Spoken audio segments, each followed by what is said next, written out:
Well, if there's one thing we can all agree on, it's that Luther Vandross was a legend. A legend. But allegedly, for him to become a legend, there are some things he had to do in the industry that were not so pleasant, and they affected him. Are you in a good place now in your life? Depends on when you ask me whether or not it's a good place. Are you happy? It depends. It also depends on when you ask. Asking right now, no, not particularly.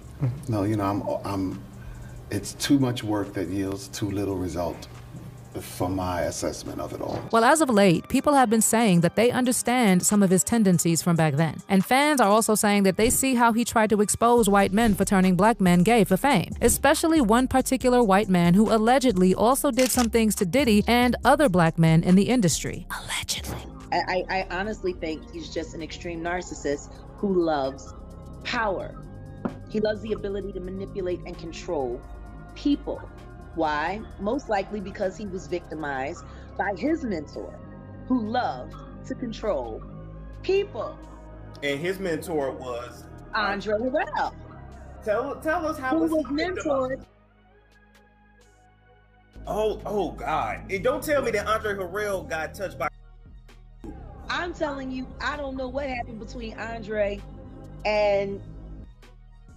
What I do know is that Andre got passed over. Now, we already know that Luther was closeted, and that's okay. But what we want to figure out is if he was being forced into intimate acts by the elites, and if he was right about the industry. So how about we just get right into it? So like I said, for a long time, followers always wondered about how Luther identified, and even until his death in 2005, he neither confirmed nor denied reports that he was closeted. He was even asked about his identity a few times, and in a 2001 interview with Vibe, Luther jokingly responded to the speculation by saying, "What do you want to know? Am I bi-coastal? Yeah, I have houses in Beverly Hills and New York, and I know that I'm paying a price for being so private, and I do wonder if it's worth it." In the same interview, he also admitted that he had never been in love, saying, "I'm still waiting. The time that I've spent being in love has never been reciprocated. Those are just the circumstances." He also talked about his first experience at love when he was just 16, calling it a rejection, saying, "The response was, 'Thank you, but I'm not interested. It was very painful, unrequited, and alienating, very alienating. I want to play house. I want somebody who's not on payroll to care about where I am." Of course, it's quite ironic for a man made famous for singing love songs on world stages, providing a soundtrack of love for generations, never truly knew love for himself. But maybe that's because he never got the space to truly express his love. And then one day, Patti LaBelle literally outed him. Well, there were already speculations that Luther was closeted, but Patti straight up confirmed it. You see, Patti and Luther were very tight, and as for how they even met, she told Entertainment Weekly, "I first met Luther maybe 40 years ago in New York. I was playing the Apollo Theater with the Bluebells, and he came backstage and lied through his teeth. He said he was a designer delivering clothes to us. I knew that he was just a kid trying to get backstage, so I let him come and meet us. After that, he became our fan club president. He never made us any clothes, but over the years, he did buy me truckloads of them. Gianni Versace dresses, beautiful earrings. I guess since he lied to meet me, he was trying to make up for it. I surely didn't know he was such a super talented singer when I met him. I didn't realize it until years later, after he started singing with Roberta Flack and David Bowie." Patti then said they became pretty close since then, and I know we all know how that friendship played out right in front of our eyes. I mean, she is literally one of the only people Luther was out to. Well, according to what Patti said, one of the reasons why Luther never came out publicly was because he was concerned with how his mother would feel if he were open with his decision. And the other thing Patti said was that Luther remained closeted because he was also concerned about losing his largely female fan base. We talked about it. It was basically he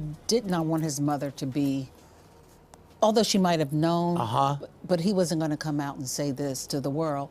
And he had a lot of lady fans, and he told me that he just didn't want to upset the world. Obviously, when Patti said this about Luther, there were mixed reactions, with some people saying that she was merely confirming what people already knew. In fact, there are people who said that it felt good to know, and they understood Luther better and the pain in his songs. Basically, some people were happy that Patti spoke up for him in such a beautiful way when he never got a chance to. Plus, she wasn't even the first one to talk about it, because in 2006, Bruce Valanche, a friend and colleague of Luther Vandross, told Out magazine that Luther experienced his longest romantic relationship with a man while living in Los Los Angeles during the late 1980s and early 1990s. Another person, journalist Michael Musto, claimed Luther was desperate to find a boyfriend before he passed away, saying, "A famously open gay singer-songwriter told me Luther was dying to have a boyfriend. It was an inside show business open secret." For a lot of people, Patty outing Luther wasn't even the main issue. The problem was if Luther was forced to do things he didn't want to do by white elites. And one person who came up a lot in this regard is the person who worked with Luther the most. For the sake of this video, we are just gonna call him CD. But I know you know exactly who I'm talking about, right? Allegedly, this is one person who took advantage of the men he took under his wing. And for those who were not gay, there have been rumors that he turned some of them, like Diddy. And just for a bit of background, CD kinda met Diddy the same way he met a bunch of his artists, through pitches to fund and manage them. And in an episode of Rock and Roll High School with Pete Ganbarg, he opened up about how he really started working with Diddy and how Diddy told him that hip-hop should be a part of the top 40 mainstream and that the business would change in the future. While he may not have fully understood what he meant, he was actually willing to give it a try and said about meeting Diddy, "Puffy was 23 years old and I knew the artists that I had. Aretha, Dionne, Whitney was one-of-a-kind music. LaFace ushered in blue-collared R&B at its height. But sensing the hip-hop revolution, both LA and I agreed that we could use someone really attuned to the street. You gotta know what you can do for yourself and you gotta know when you need to look to other people." At the time Diddy was pitching, he played Craig Mack's Flavor in Your Ear. And then he played 4 or 5 cuts from Biggie, and that sold his pitch. And this person said in the podcast, "I said, okay, you proved your point. That's when I introduced him to the weekly, what we call singles meetings. I introduced him to an executive there as someone who would help lead us to the street." Baby, we've all heard the stories of what happened after Diddy was given the funding for Bad Boy. And what people have been saying is that maybe Luther Vandross also went through the same thing with such elites. Now, we also know that this issue of white elites turning black men gay and effeminating them has also been said by other men in the industry, right? Like this isn't the same thing someone like Dave Chappelle tried to say for years. I mean, I'm a conspiracy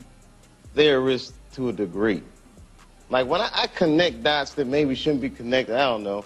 But certain dots, like when I see that they put every black man in the movies in a dress at some point in their career, I'll be connecting them down like, wow, all these brothers gotta wear a dress. The thing is, Dave Chappelle was always pretty vocal about how the elites effeminate black men. And according to him, when black men start to generate money, the elites always have a vested interest in controlling them. And it always happens around the same time when a career would seem as though they are crossing over to the next plateau. And when it reaches such a point, most black men usually have 2 options. Either they do what the white elites want, or they get blackballed and blacklisted. Remember when he left the production of season 3 of The Chappelle Show and he took a trip to South Africa, and soon after there were claims about him being mentally unstable and on?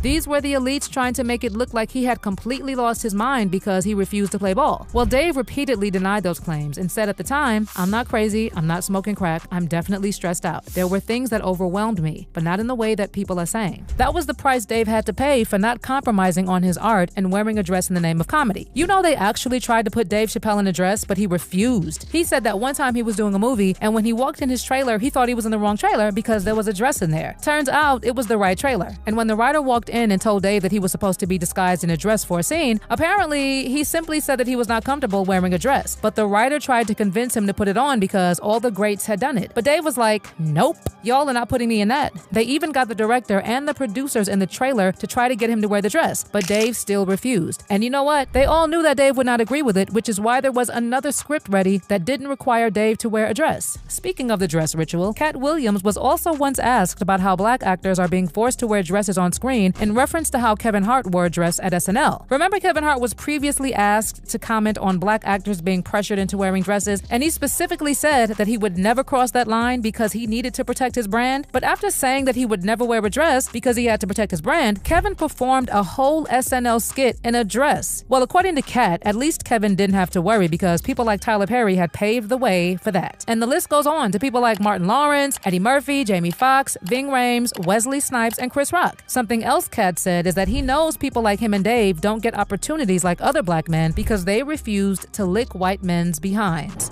So, you know, some of us make choices. I think it's not a biggest choice for others. I'm saying at the end of the day, Kevin doesn't have to worry about what people are going to say about him wearing a dress because of the long line of dress-wearing people before him. So now we have Big Mama's house 1, 2, and 3. Yeah. I've never seen Madea in a pantsuit. I think she wears dresses. So now I'm saying, why are we picking on poor little Kevin Hart?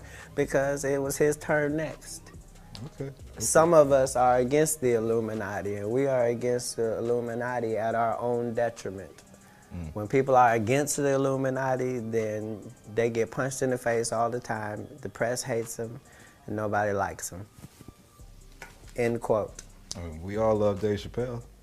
Exactly. Dave Chappelle has never been a part of the Illuminati. They don't want him or me or people like us. Terrence Howard is also another person who opened up about Hollywood trying to effeminate black men in an interview with Revolt, where the interviewer noted how Hollywood tends to stick to a specific formula when it comes to the kind of black stories that are told on screen. And Terrence had a pretty good reason why Hollywood portrays black men the way it does. He said, quote, "With the new formula, most men are made to be effeminate and not have their power or sense of strength. They allow white men to be able to be strong, but when it's black men, it's seen as a threat. I don't want to remove a few chromosomes to fit into someone's story. So I feel they need to expand their stories to allow men to be men and simultaneously appreciate a woman's beauty." According to Terrence, effeminate black men are actually doing so much better because they have accepted the control from the white elites. In addition, Godfrey also shared the same sentiments and explained that his reasoning on refusing to wear a dress in either his stand-up routine or on film is that such roles in Hollywood are meant to suppress black masculinity by design. Would you wear a dress? No.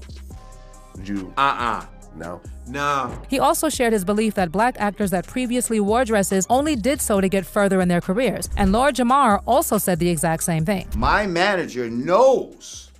Don't even send me in for no that involves something that I'm not morally comfortable with.